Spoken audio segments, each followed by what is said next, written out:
last panel of the day. We will have still one keynote later. I'm really glad to welcome our speakers, Frédéric, Chirel, George, and Carol. We will talk about the intersection of gaming and social impact, how GameFi and Web3 enable meaningful change. But first of all, guys, I want to let you each one introduce yourself quickly, explaining what you are doing, and most importantly, why are you involved in Web3? So let's start with Frédéric. Welcome, and thank you for joining. Yeah. Thank you, Laurent. Thank you so much for having me on board. So my name is Frédéric Ramet. I'm a chief digital officer and advisor for Web3 startups. I've been working for the last 20 years in digital production, so digital marketing for major brands in a web agency. Building hundreds of Web2 projects. Running a mobile game studio and doing some free-to-play titles. And lately, working on the digital transformation of Boria Group, which is a land-based casino group, and work on online casino for Switzerland and online sport betting in France. But now I'm fully Web3, and I work with Web3 startups and helps brands to build their metaverse strategy. Just try to simply share my understanding of digital technologies and Web3 ecosystem. I did a lot of digital marketing, games, and gambling. So exploring GameFi is a real pleasure. I have a lot of curiosity for that. And today, as a co-founder of the Scubaverse, I'm working on innovative model of GameFi for impact. So that's, Thanks to you, Frédéric, and welcome again. Chirel, welcome. Well, thank you. Good day, I will say, considering all the time zones that are here. I am Sherelle Francis. I am founder and owner of the iLeap Group, and we are named for those who are willing to take an innovative jump. We focus on supporting minority serving institutes at large in higher education that serve primarily the underserved. And I'm here, I sit on the esports board and School of Business at Morris Brown. But particularly, I am interested in making sure that those who are underserved in the demographic that are often overlooked are focused on and are not forgotten. They are a great part of the contribution and population that we are looking at. And when it comes to the gaming industry, we particularly focus on the curriculum and the business fact and how we are mesmerized that when these two worlds come together, we see our students grow exponentially, and we want to make sure that they are a part of closing the digital divide. I often say demolishing the digital divide. And we find that they have so much to contribute. So this conversation really excites me. And growing up in a home with 12 boys, being the only girl for 14 years, I was surrounded by Atari, Nintendo, and many other games. And so I find it all really exciting and where we're going with it. I think it's a wonderful challenge. And so I'm glad to be here, a part of the panel, and contribute and learn more importantly. So thank you for having me. Thanks to you. George, welcome.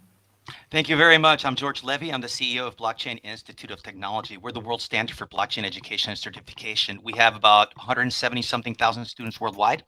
And the reason why this is so important to me is that what we focus on is bringing education and ensuring that people have access to this. We have to democratize this opportunity because otherwise centralized entities have control. And the point is that people learn how to be able to leverage blockchain technology, leverage all the decentralization opportunities we have with blockchain. That brings opportunities to the masses. And that's what I want to be able to bring to the world this opportunity. So thank you so much for letting me be here. Thanks to you. And Carol, welcome. Welcome. Hi, everybody. I'm Carol. Good morning because I'm in Hawaii right now, so it's the morning. I'm passionate about NFTs and crypto and gaming. Like Shirel, I grew up like playing video games, mostly with my brother.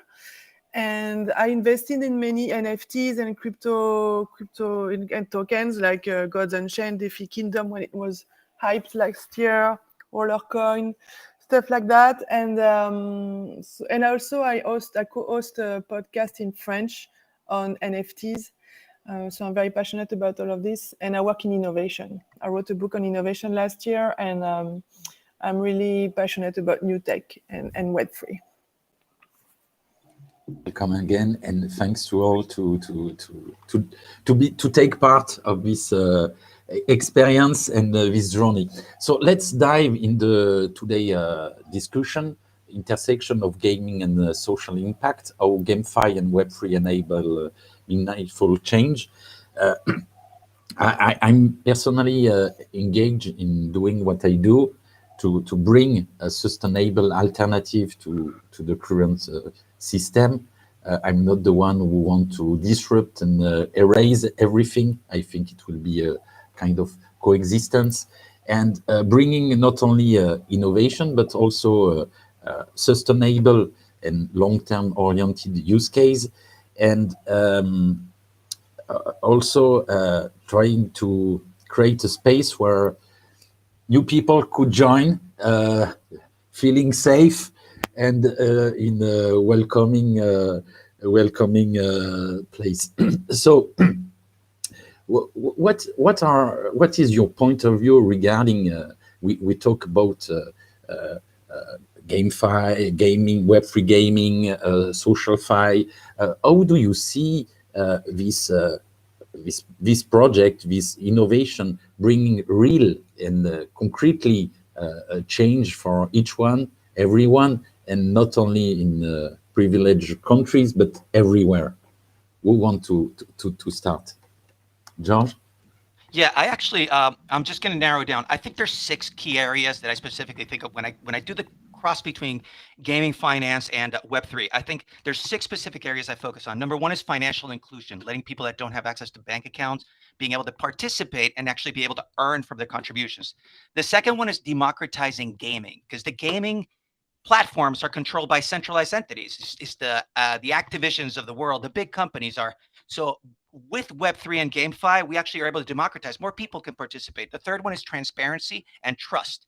Blockchain enables you to have a single source of truth, be able to verify for yourself. The fourth one is incentivizing positive behaviors. You can actually incentivize people to do things that you want them to do. The fifth one is actually being able to fund social causes. And the last one is, as I mentioned, decentralization, bringing the opportunity to everybody, not just the centralized entities. Those are my 6 key areas I would focus on. Thank you, George. But how can we bring this concretely? What can we do, and what should we do? We see a lot of short-term oriented people here, scam, people who just want to take profit and guided by hyper speculation. Which advice and what should we be focused on to really talk about change in our society? Shirel, what is your point of view? So for me, especially from an education perspective, I'm always thinking about access. One of the things I'm always thinking about, broadband. When we consider that 40% of homes were exacerbated in the inner city and rural serving by the pandemic globally, right? 1 in every 4 students had an issue with accessing learning. And then we just think about GameFi and we talk about democratization. I always go back to the infrastructure. How many of these young people, our future generation, would not have access to the opportunity to participate? So for me, it is the upskilling and it is the access. I think that if they have access to the opportunity to participate, then we have true democratization. So my first question will always be, is the infrastructure there for them to participate? Are they able to have opportunities to schools, to the upskilling, to the education, to cybersecurity readiness? Because for every opportunity to participate in financial security and I would say independence, right? Then they also need to know how to be secure. One of the things with the population that I so often work with is that the influence, democratization, having this independence requires you to be very aware in the information that they're being fed. This gives them a whole opportunity to now explore. But for me, it comes down to access because they have this creative mind. So now they have a breadth of information. And one of the things with GameFi, we still have social influence, right? And so now we're breaking that up. So what are we breaking it up for? And do they have access to it? So making sure we're providing opportunity to infrastructure, access, and affordability, and more importantly, security. So I always say it's the ABCs of what iLeap Group does: access, broadband, cybersecurity, and cloud platform, or everything else is for naught. Thank you, Chanel. Carol, what is your point of view? You are mute, apparently. Oh, yes. Can you just repeat the question so I can get back to it, please? Yeah, how can GameFi and Web3 can really bring a real change, and how can we see this, which use case, what do we miss, what do we need to really be able to talk about changing life and bringing new opportunities to people through GameFi? Yeah, so thank you, Laurent. Yeah, I think it's like mostly a question of education because GameFi is not very easy to understand. It's driven by greed, like everything in crypto and NFTs. I was looking at the numbers on some GameFi, Axie Infinity. The token is like so low today. It's 10. It reached 74 last year. DeFi Kingdom, that was really big on the Harmony blockchain, is 0.2. It used to be, it reached $11. I know because I was there and I didn't sell when it was high because I was like, it's going to go higher. Even though I know better and I've been in crypto since 2017. Same for Gods Unchained, same for many GameFi that are based on tokens and on the idea that you can accumulate tokens by either stacking or doing things on their platform and then thinking that you're going to make money from it because of course some games are educational, but most of the games are based on getting richer. So for me, like first of all, it would be like education, like educating people and how it works. That's very fluctuant. It's not like something that's, I mean, the technology by itself, Web3 it's amazing. It can be very good for everyone, but the use today is very dangerous in my mind. So first of all, I would say educate about how it works and how fast it can switch from one to another. Thank you. I used to say, and I repeat it constantly, that we should maybe hold on innovating in the technical point of view and start rethinking the why, the purpose of what we are doing, and Yes. having a really long-term vision. If we bring the same behavior or the same business approach that we see outside in Web3, we all know how it will end, and it's useless. Frédéric, what is your point of view?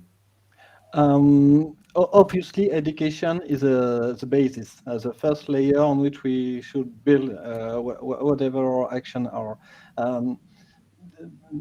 Once we said that, sometimes it's quite difficult, because even if you are educated and you know a lot about Web3 and you've seen a lot of product, it's quite hard to just dive into the tokenomics and identify what can be the failure. And then even if you have done this, you're still, you've got this little greedy body on your shoulders saying, okay. And so yeah, education, but I think we need what kind of thing you are doing today, just to gather the goodwill and to have this community of people who are helping each other.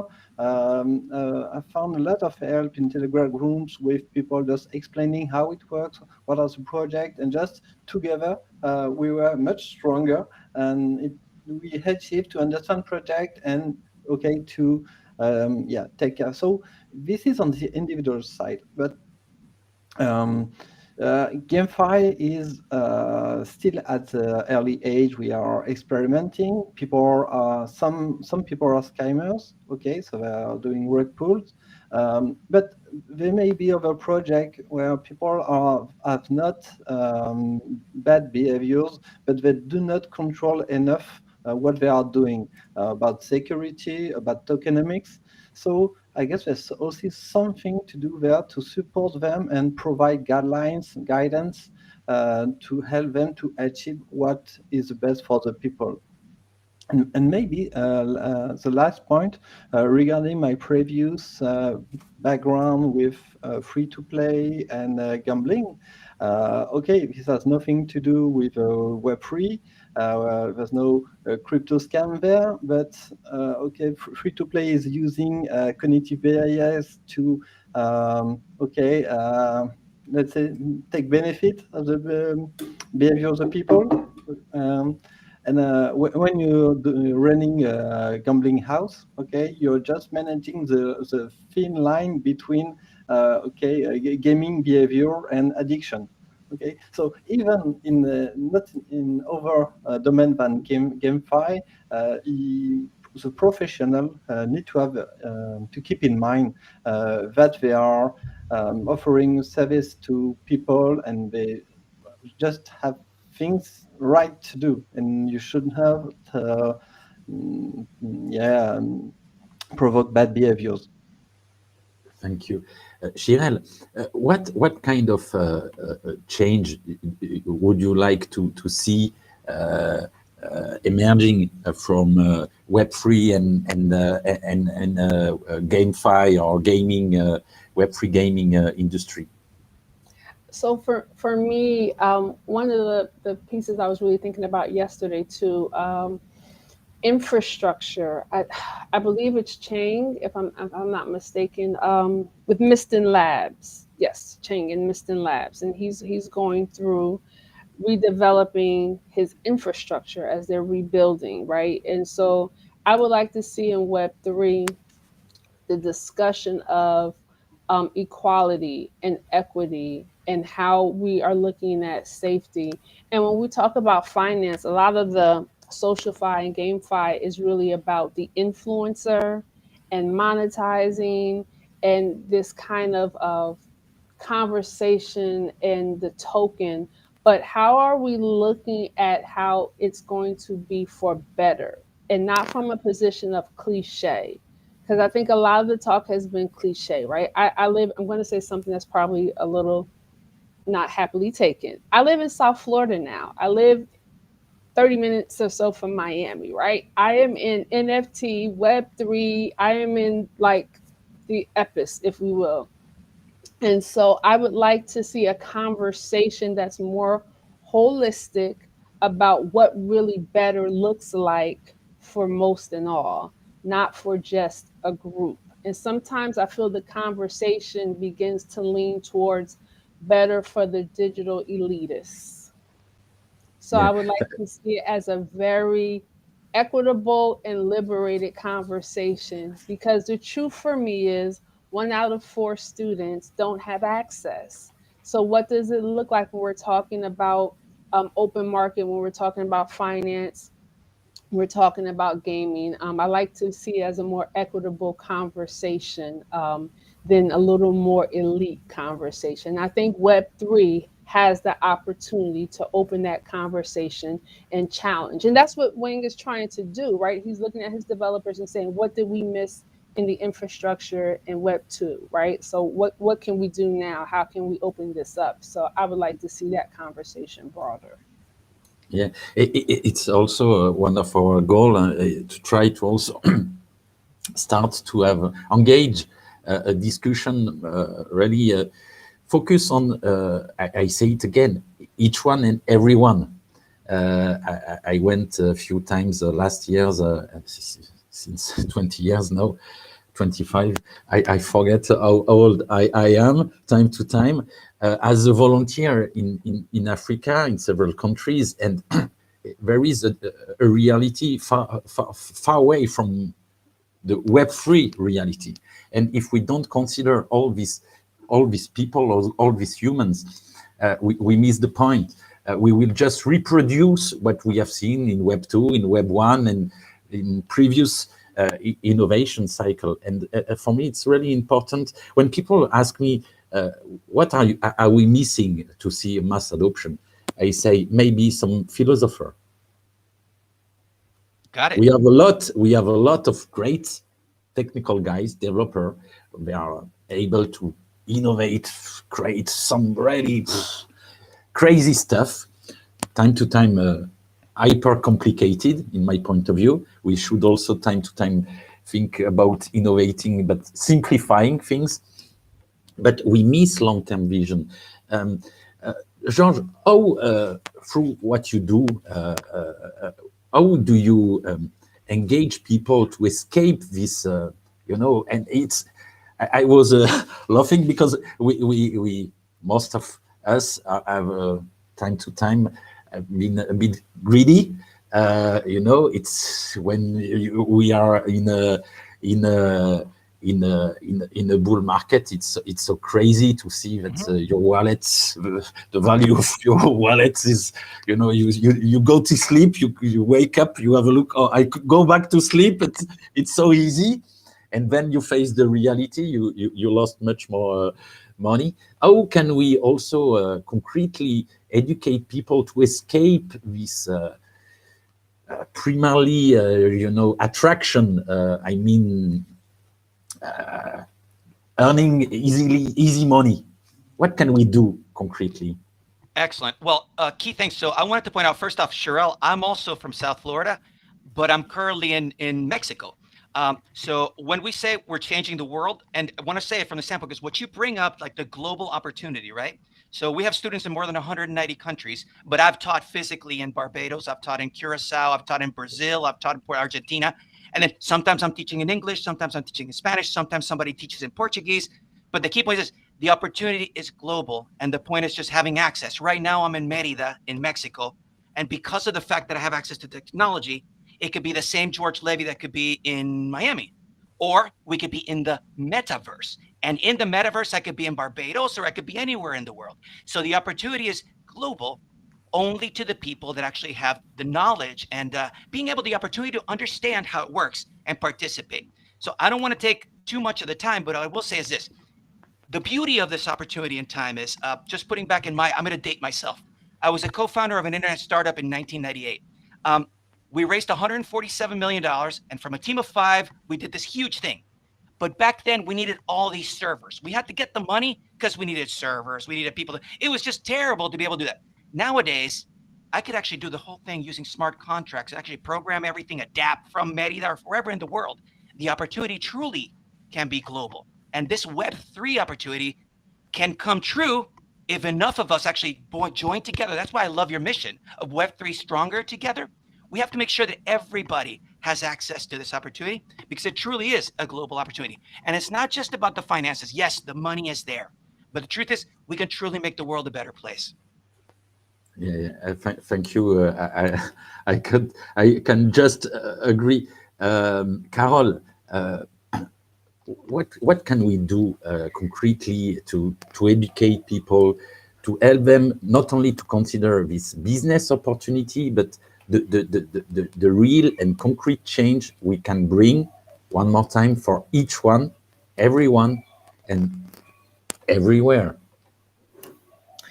Yeah, it's very important to educate. I mean, you were talking about accessibility as well before, Laurent, and I was thinking about the Solana smartphone that was talked about last year, because Web3 is very difficult to access. You need a wallet. You have many wallets. It's not easy to get access. And I remember Solana was like working on it last year, and they wanted to start democratization of access. And even with a smartphone that can go on Web3 very easily, that would be a big change. And you could also like imagine like a lot of educational features about that. And I know people who are mobile first today. It's been many, many years now that the world is mobile first. So yeah, thinking in that direction of mobile first, either on Solana blockchain or maybe more mainstream blockchain like Ethereum, would be a good start. Frédéric? Yeah, maybe a couple of things. Question quite tough, but I think first is to avoid greed in the team itself, because if you are running the project for a quick grab of money, that's what you will do. And maybe so change point of view on this, and this leads to change how you get money from investors, because of course, where you got a VC, you got this pressure.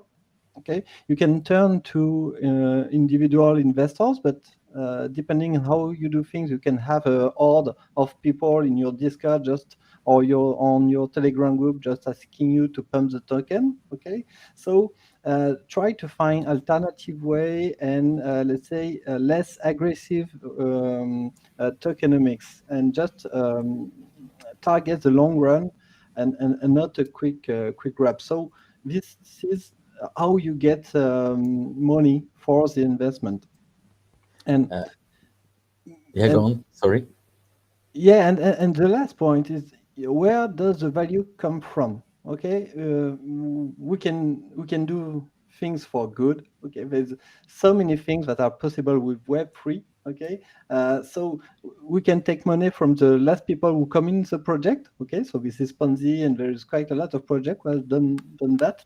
But we got many other ways to generate value and to share value, and we should at first focus on, okay, where the money come from. Do I selling something that people are happy to pay because it's entertainment, because it's a video game, or maybe people will be happy to sponsor that because they will help my audience to learn something, and it's their objective. So it can be institutional or private sponsorship.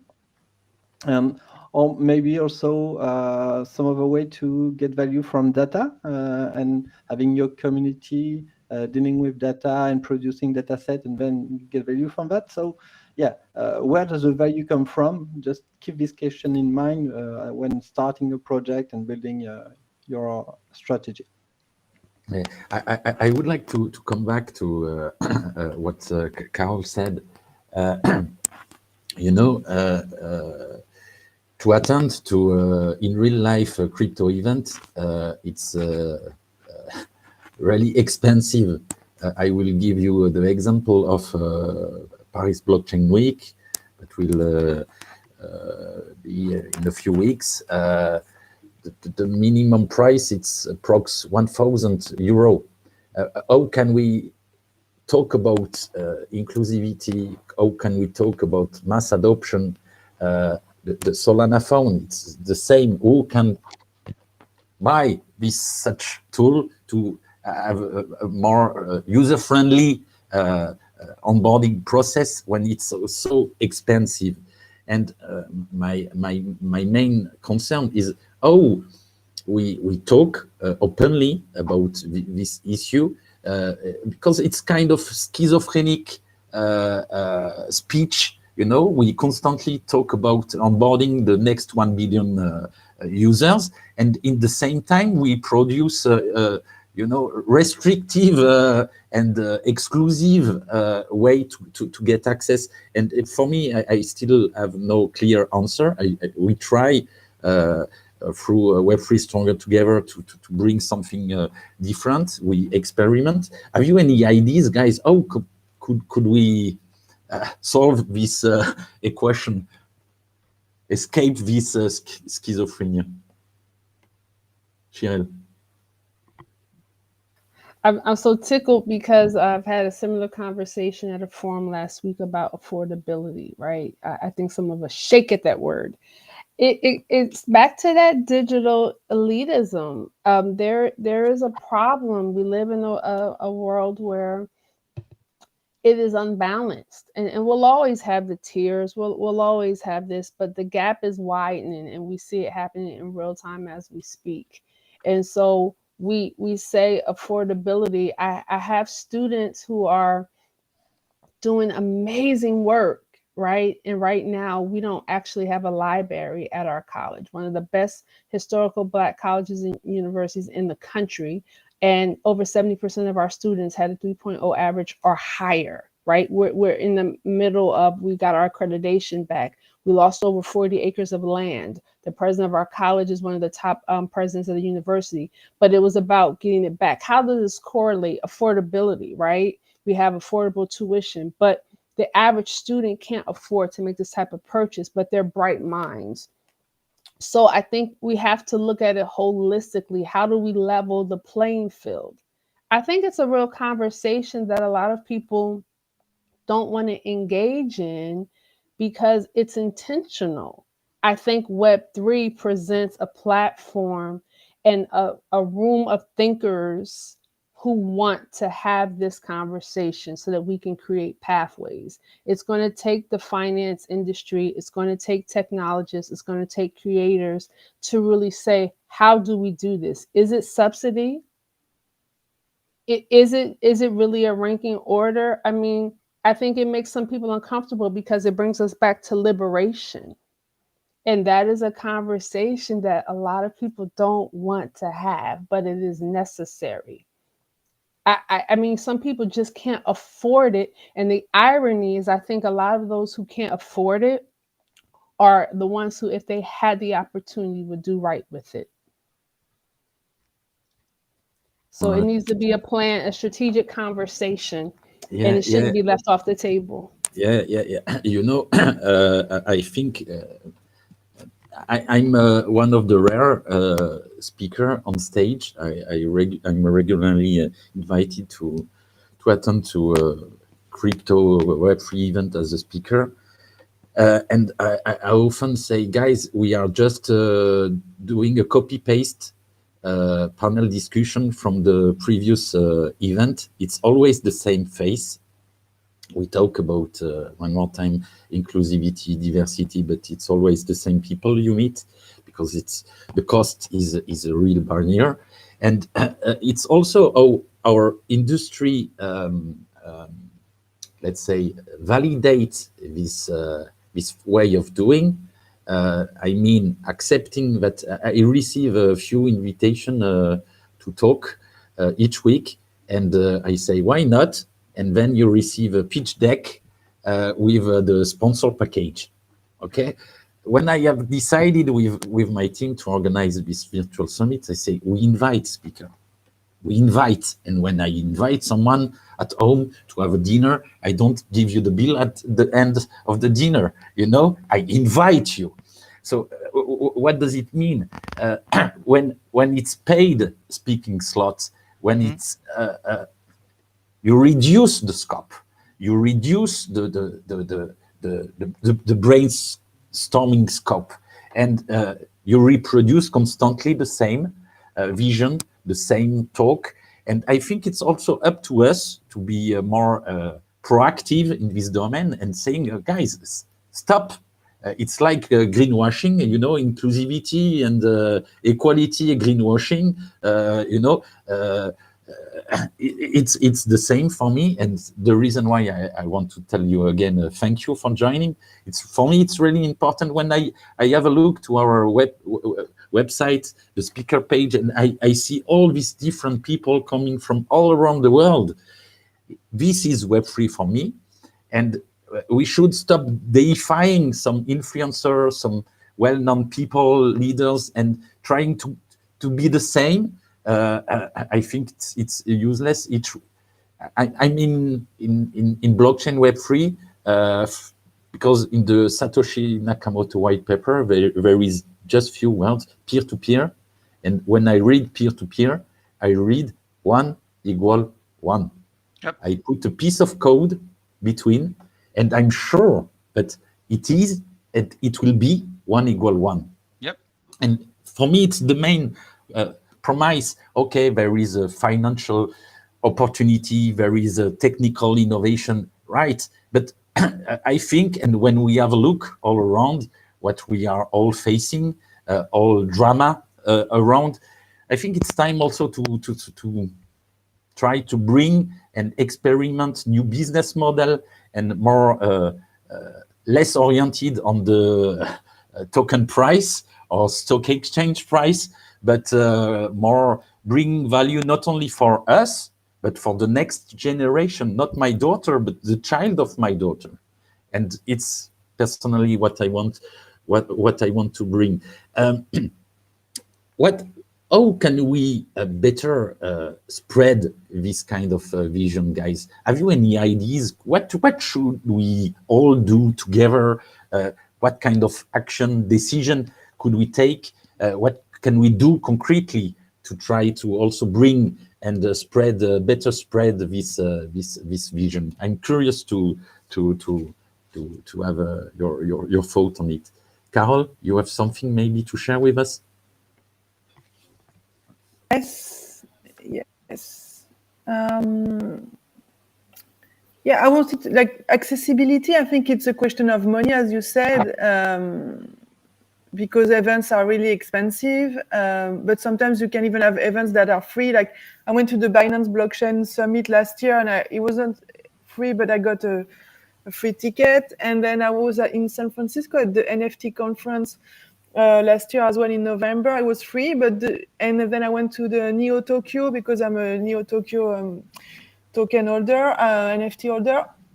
And even when it's free, people who come to those events are very much the same kind of people, often like white young guys who want to make money and who already have money. So just for that, I just wanted to say that like it's not only like a barrier of like accessibility in terms of can I afford it, but also am I interested in it? Do I understand it? There's someone in the comments that said their teacher, the teachers of their daughter don't know anything about Web3 or crypto.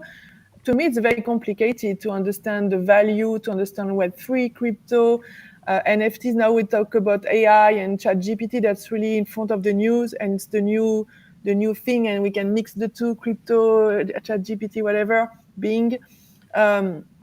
So just, yeah, I think it's a very big problem, and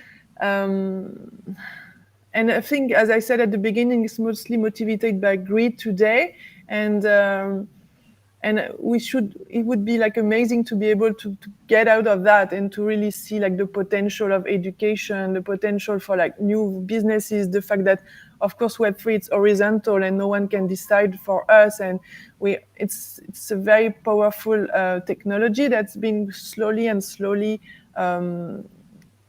driven and built by the same kind of people that we see everywhere. Yeah, so I don't really have a solution right now. I just want to share my thoughts about that. Yeah. But thinking about it and talking about it, it's already trying to Yes. to improve. Georges, you wanted to say something? Yeah, just really briefly. So just a little bit of background. I used to be the vice president for World Business Forum. We used to put big events like you're talking about, big budget events. We charge $2,000 per head, 5,000 attendees. That's $10 million for a 2-day event. People can't afford that. The speaker selections were actually people that got paid a lot of money. You have to pay to play, like you said, right? But the key point is like where I find the beauty of this, like I mentioned that I started in the internet. For example, the platform Eveland. Eveland brings the opportunity to have a big event anywhere you are, whether I'm in Merida, or whether I'm in Florida, whether I'm in Argentina, wherever we are, we can bring the event to others. That I think is the big opportunity. And that's where I think we lie. We have the chance to be able to bring all of this to people who may not be able to get on a plane, who may not be able to get a hotel room. So it's a huge opportunity for us to be able to just truly touch the entire world through these technologies. That's where I'm excited. Thank you, George. Guys, the reason why we plan to organize a virtual summit each quarter with Eveland. Guys, the time is running fast. For the next edition, we will have a longer panel discussion. because it's really exciting, and I could stay with you. We still have a last keynote for today. I will give you the mic for each one for last word. George, first. Well, first off, thank you very much for the opportunity to be here. And to any of the audience that actually wants to learn more about how to study about blockchain, Bitcoin, and crypto, I invite you to check out blockchaininstitute.com. And we're actually offering a 10% off for anybody that uses code WEB3ST, just to be able to give you the opportunity. If you want to participate in any of the online courses, please feel free. No obligation, just an invitation. Blockchaininstitute.com. Thank you so much. Thank you, Jean. Carole, a last word?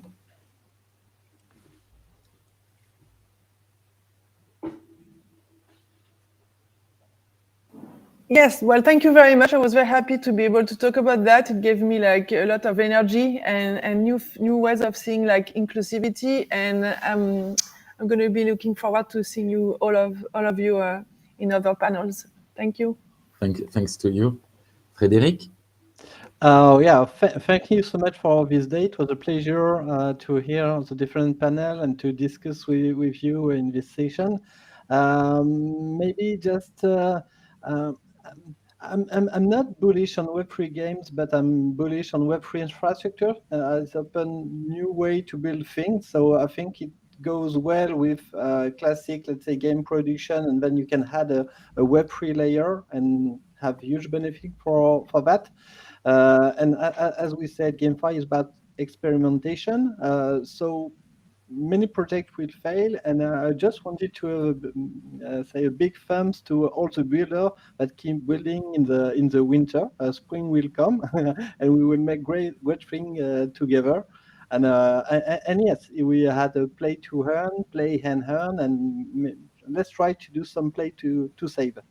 That's what we want to do. Yeah. Thank you. And Chirel, the last word. Thank you so much. Thank you for first having me. iLeap Group is here to serve our community, local and global at large. So I will say this, that we all have an opportunity to make impact. If you are a part of higher education or small, medium business enterprise, feel free to reach out to us via LinkedIn or our website. What we always do is a health check. We start at the baseline to see the health of your business and your infrastructure and or your community. But we are committed to making sure that your business is a center of excellence to your community. So we were glad to be here and hoping that we continue to make impact. And I believe Web3 has a really commitment to making sure we are stronger together and that we stay connected. So thank you for having us and remembering that we have an opportunity to actually make change. Thank you.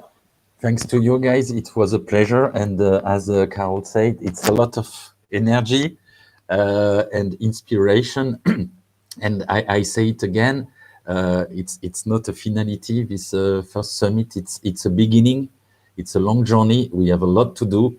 And I'm really glad to see that there is so many people ready to cooperate, to collaborate, and to try to bring an alternative, and at least trying to do something and not letting things going on like it is.